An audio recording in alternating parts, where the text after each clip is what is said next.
está no ar o Jornal do Empreendedor, terceira edição. Nos próximos 30 minutos, informação de qualidade para você, empreendedor brasileiro. Eu sou Camila Xavier, você é sempre muito bem-vindo.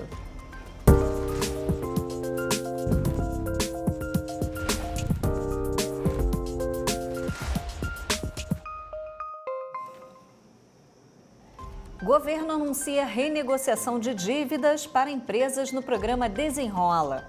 Sebrae Rio lança manual para auxiliar negócios afetados por chuvas.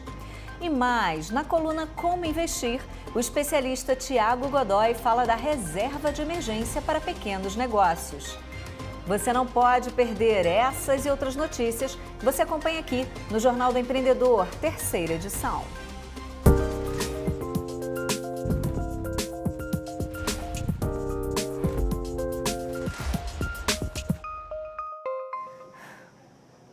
E a gente abre o jornal falando do programa Desenrola. O lançamento da versão para empresas e microempreendedores individuais deve sair no primeiro trimestre deste ano. A declaração foi dada pelo recém-empossado ministro do Empreendedorismo, da Microempresa e da Empresa de Pequeno Porte, Márcio França. O programa deve beneficiar mais de 7 milhões de microempreendedores individuais que têm dívidas com o governo. Ao todo, cerca de 15 milhões de MEIs estão nessa situação. Ainda de acordo com o ministro, a versão para empresas do Desenrola deve contemplar dívidas do PRONAMP, que é o Programa Nacional de Apoio às Microempresas e Empresas de Pequeno Porte. Ele não descartou que o programa seja implementado em fases, como ocorreu com a versão para pessoas físicas. E nesta semana, fortes chuvas atingiram cidades em várias regiões do Brasil. Pensando nos pequenos negócios atingidos pelos eventos climáticos, o Sebrae Rio lançou um manual de boas práticas para situações de emergência e estado de calamidade pública. O manual traz embasamento para a postergação do pagamento de alguns tributos, como o ICMS, o IPVA e o Imposto sobre Serviços de qualquer natureza. Além disso, trata de questões relacionadas ao Simples Nacional, a quitação e obtenção de crédito, a alteração do calendário de vencimento do IPTU e também da taxa de coleta de lixo doméstico. Para baixar o manual, basta acessar o portal rj.agenciasebrae.com.br. E a gente vai conversar agora com uma empreendedora que passou um grande susto essa semana devido às fortes chuvas que caíram no município de São João do Piauí, no estado do Piauí. A Josiane Martins estava fazendo um stories quando, de repente, o teto da loja desabou. Oi, Josiane, boa noite. Oi, boa noite. Josiane, conta pra gente o que aconteceu. Bom, eu estava fazendo um provador, né, mediante o ocorrido, quando começou a chuva bem devagar, não estava tão forte, e aí faltou energia e eu resolvi gravar o momento para poder estar mandando para o meu esposo aquele momento de chuva que estava muita ventania. E aí foi o momento que eu peguei mesmo a cena do ocorrido, quando entrou a chuva junto com o vento e começou a derrubar o forro. E a minha reação foi apenas ir para o fundo da loja. Situação, hein, Josiane? Agora, para quem está nos assistindo e não sabe o que é fazer um provedor, explica para a gente o que você estava fazendo exatamente na loja. Então, eu estava divulgando as peças. O provador, ele se situa nisso, você divulgar o produto que você vende para o seu público através de vídeo, mostrando o tamanho, como é a peça e tudo mais. Tem uma loja de roupa, né? Não, na verdade é uma loja de maquiagem e acessório, mas sim. no dia anterior me pediram para estar fazendo um bazar das minhas peças e foi o momento que aconteceu. Entendi. Caramba, e que susto, hein? A gente está vendo ali, pôde ver nas imagens. E você chegou a perder muita mercadoria? Não, então, o prejuízo que a gente teve, que a gente conseguiu ver até o momento, foi do forro e de algumas mercadorias que molharam, mas a gente ainda não conseguiu ver tudo, porque ainda está em momento de reforma, a gente ainda não conseguiu reerguer a loja, né? Até o momento, provavelmente até segunda-feira a gente consegue, mas ainda a gente não consegue ver o total das perdas, apenas uma parte. Foi um prejuízo aí que você certamente não estava contando, né? E Não. agora me fala, nesses casos, é importante, né, o empreendedor, ele ter ali uma reserva de emergência, um dinheiro guardado para situações desse caso. Não que, logicamente, você não estava esperando, mas você tinha algum tipo de reserva? Olha, para ser bem sincera, não. E na verdade, a maioria dos microempreendedores, eu creio que eles não têm, né, porque eles trabalham ali com caixa bem baixo, mas assim, pegou desprevenido, a gente não tinha essa reserva de emergência, porém a gente tinha uma quantia em conta para tá fazendo pedido, essas coisas, mas não uma reserva específica, o que é um erro. Sim. E que tipo de ajuda você gostaria de ter recebido e que não recebeu? Em qual parte? Na hora que aconteceu essa fatalidade, né? Você esperava, de repente, uma Ah, ajuda do governo, o que você esperava nesse momento? Ou quem estava perto de você pôde te auxiliar ali, te ajudar? bom, no quesito, assim, de ajuda de governo, não, eu não esperei, não espero também, para ser sincera. Mas, assim, no momento da angústia lá dentro, a ajuda que eu precisaria era que alguém me orientasse o que fazer naquele momento, porque eu não tenho nenhuma experiência e muito menos nessa área que é tempestade, chuva, porque onde eu moro é seca pura o tempo todo. Então não é acostumado com tempestade, chuva forte, então para mim era, sabe, uma chuva apenas de vento, quando aconteceu a tragédia. E como é que está a situação agora aí no estado do Piauí? Ainda chove? Não, depois disso, desse ocorrido, não choveu mais, mas também foi uma chuva, assim, que acabou prejudicando muita gente, não foi só a minha loja, prejudicou outros pontos comerciais também, derrubando fachada, derrubando muro, chegou a derrubar portões de casa, mas é isso, né? Sim, realmente não tem nem como prever, né, esses tipos de Isso, fatalidade. O que você pôde aprender com essa fatalidade? Afinal, tudo é aprendizado, né? E serve para com aprendermos a certeza. lidar melhor com situações que às vezes acontecem em nossas vidas e também nos negócios, né? Me conta o que você pôde aprender com essa fatalidade. Bom, primeiramente, o que eu pude aprender com essa situação é que é muito importante a gente ter uma reserva de emergência e um capital ali de giro para a nossa empresa. Porque no momento desse a gente fica se perguntando o que vai fazer, como vai agir, e agora você começa a ficar assim um pouquinho meio que desesperada, né, com a situação.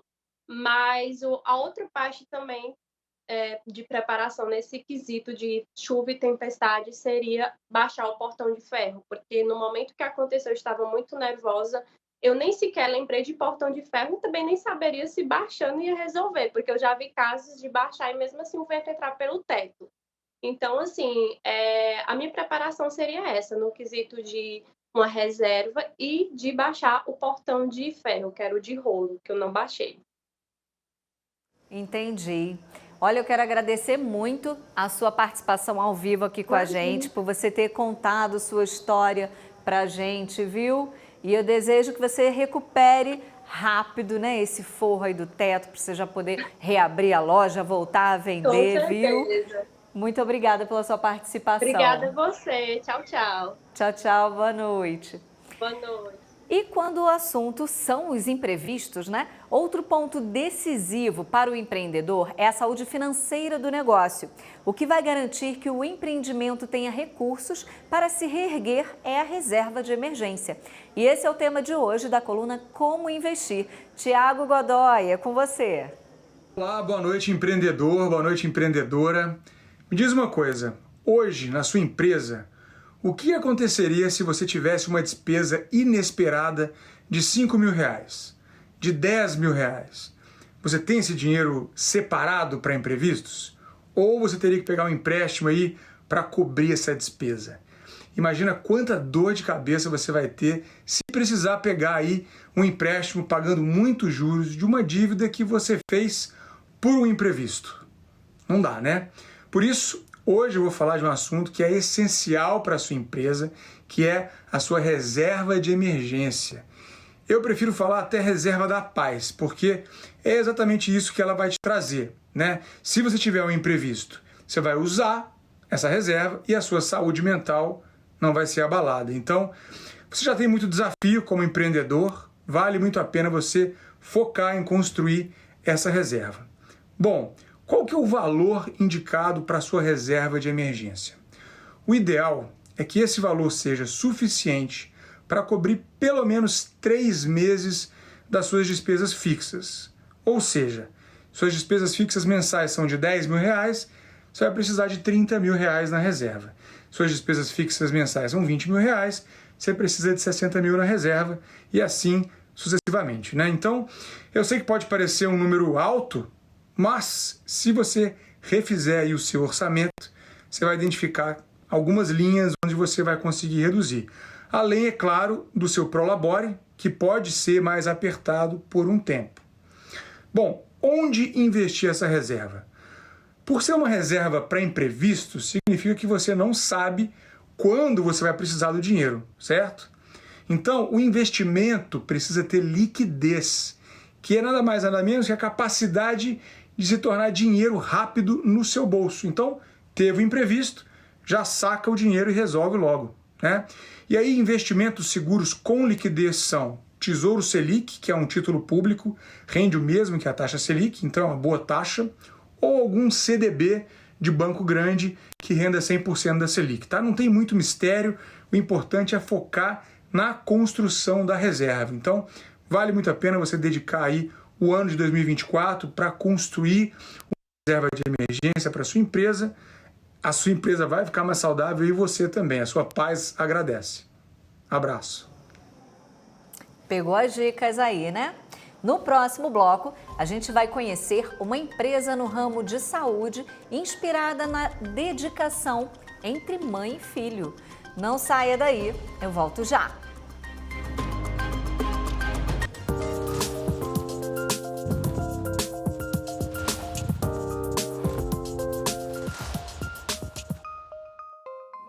Estamos de volta com o Jornal do Empreendedor, terceira edição, ao vivo para todo o Brasil.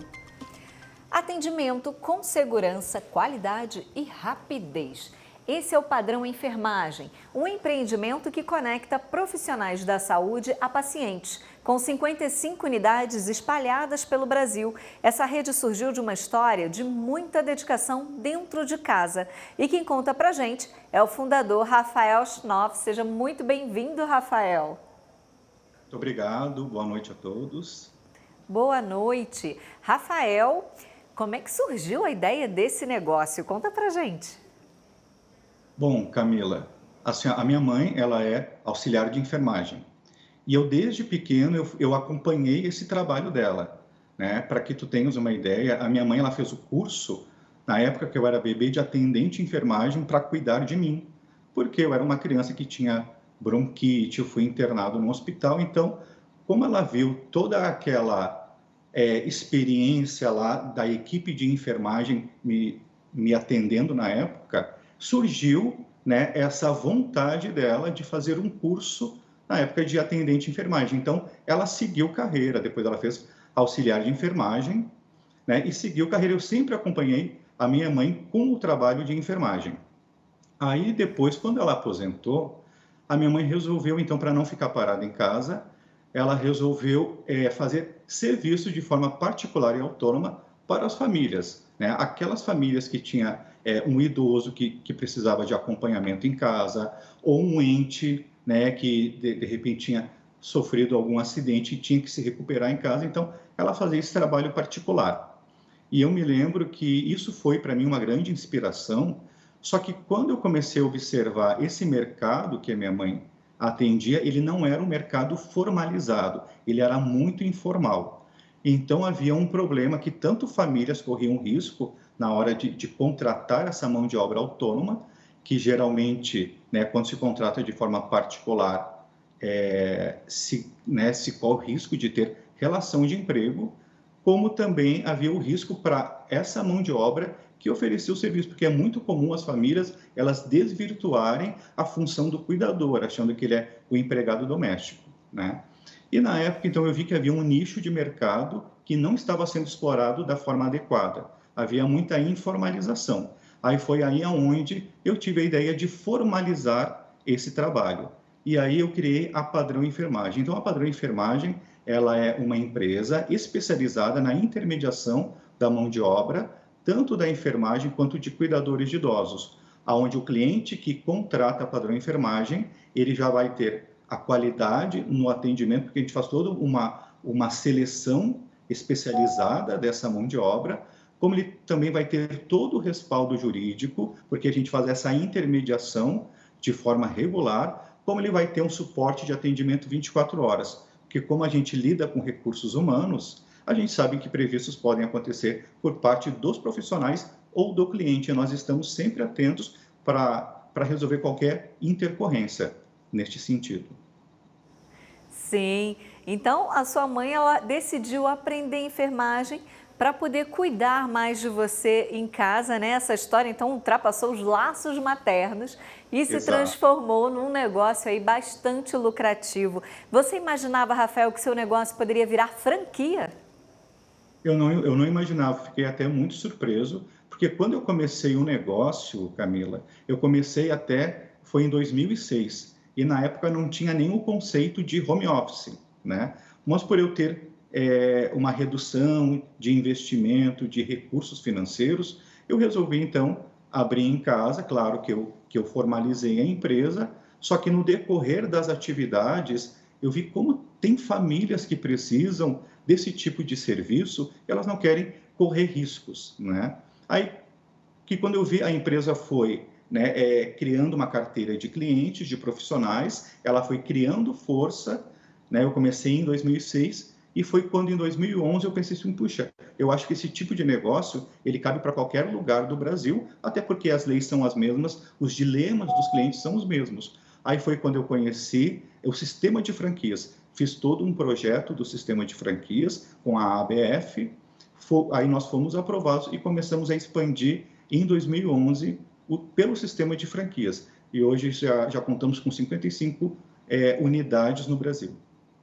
Legal. E quais serviços vocês oferecem hoje?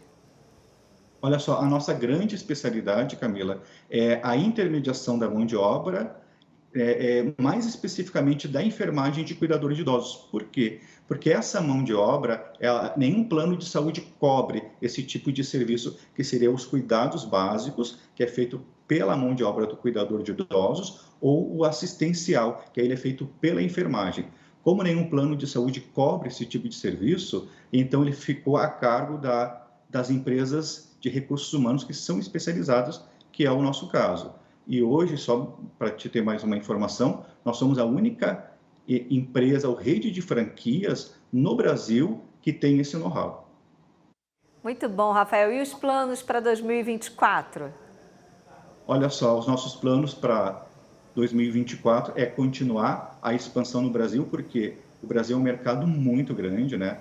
Nós estamos com 55 unidades, mas pelo estudo de mercado que nós fizemos, ainda cabem uma média de 200 unidades no Brasil da empresa. Esse é o nosso plano de expansão. Tá certo, Rafael. Muito obrigada por sua participação ao vivo com a gente aqui no Jornal do Empreendedor, terceira edição. Desejo mais sucesso ainda para vocês, viu? E parabéns pela iniciativa sua e de sua mãe.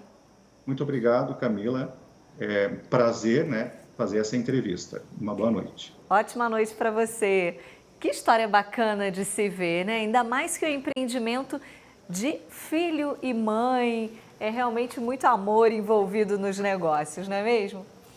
E as empresas com perfil familiar são maioria no país e empregam 75% da mão de obra.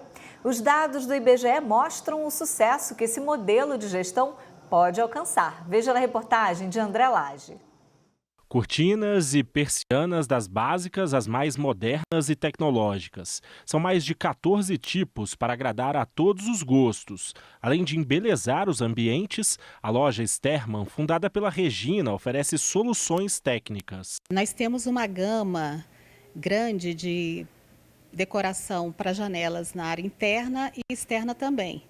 Então, toda a linha de produtos de persianas de alumínio, madeira, tecido, brises, toldos, assim, é uma área bem vasta que nós nos especializamos para atender o cliente e as suas necessidades de proteção solar, de privacidade e beleza, né? Porque fazemos tudo isso sem abrir mão da beleza que o cliente tanto busca. Há mais de 5 anos, a loja está localizada no principal shopping voltado para a área de arquitetura, interiores e engenharia de Brasília. Mas antes de se instalar por aqui, o empreendimento começou bem pequeno. As vendas eram feitas em um dos cômodos da casa da empresária. Começou com o meu desejo de empreender mesmo, né? Eu fui para a área de vendas e eu gostei demais dessa área. Eu gosto demais de atender pessoas, eu gosto demais de solucionar dores, né, questões. E isso foi fazendo a empresa crescer, porque a gente tem um contato muito direto com o cliente num momento assim que ele está buscando, está numa obra ainda, está buscando uma solução, às vezes bem difícil para janelas ou para fachada, e é aí que a gente entra com esse cuidado de gostar de fazer isso, né? Boa parte do crescimento do negócio a Regina atribui à participação do filho na empresa. O Caio entrou em 2008, passou por vários setores até virar diretor comercial.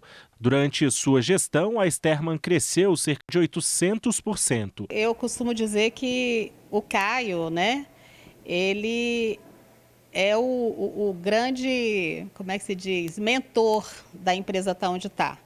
Porque eu tinha aquele feijão com arroz, né? Vamos botar assim, sabia fazer bem isso. Mas aí ele trouxe, com a inovação dele, o curso, a administração, a visão de negócio, fez a empresa crescer. E hoje eu costumo dizer que eu trabalho com ele, não ele trabalha comigo. Uma das medidas adotadas por ele foi a ampliação dos produtos oferecidos e a implementação de um plano de carreira dos funcionários. A gente está falando de um trabalho longo. Eu estou na empresa já tem 15 anos, então é um trabalho de formiguinha, sempre de aperfeiçoamento, sempre de integração com a equipe, né? Nada disso teria acontecido sem também você não ter um time engajado, um time participativo. Aí entra o nosso plano de carreira também, que ele foi implementado para mostrar para os nossos colaboradores que existe uma possibilidade deles ascenderem na carreira. Então, isso foi fundamental. No Brasil, 90% das empresas têm perfil familiar, segundo dados do Instituto Brasileiro de Geografia e Estatística, o IBGE. Além de responder por mais da metade do PIB, as empresas familiares também empregam 75% da mão de obra no país. Para a Regina e o Caio, o plano é expandir ainda mais o negócio, que atualmente emprega entre 30 e 40 pessoas. A gente vem estabelecendo metas arrojadas com os nossos colaboradores. Tá? Para esse ano a gente está com uma projeção de crescimento acima de 40%. Então hoje o nosso foco está muito em atingimento das nossas metas. E ele está muito atrelado também a gente conseguir estabelecer um relacionamento duradouro com os profissionais parceiros, que são os arquitetos, os designers, os engenheiros. Então, hoje o nosso foco é esse, é um crescimento sustentável, mantendo a qualidade do empreendimento. Cortinas e... Que bacana, não é mesmo?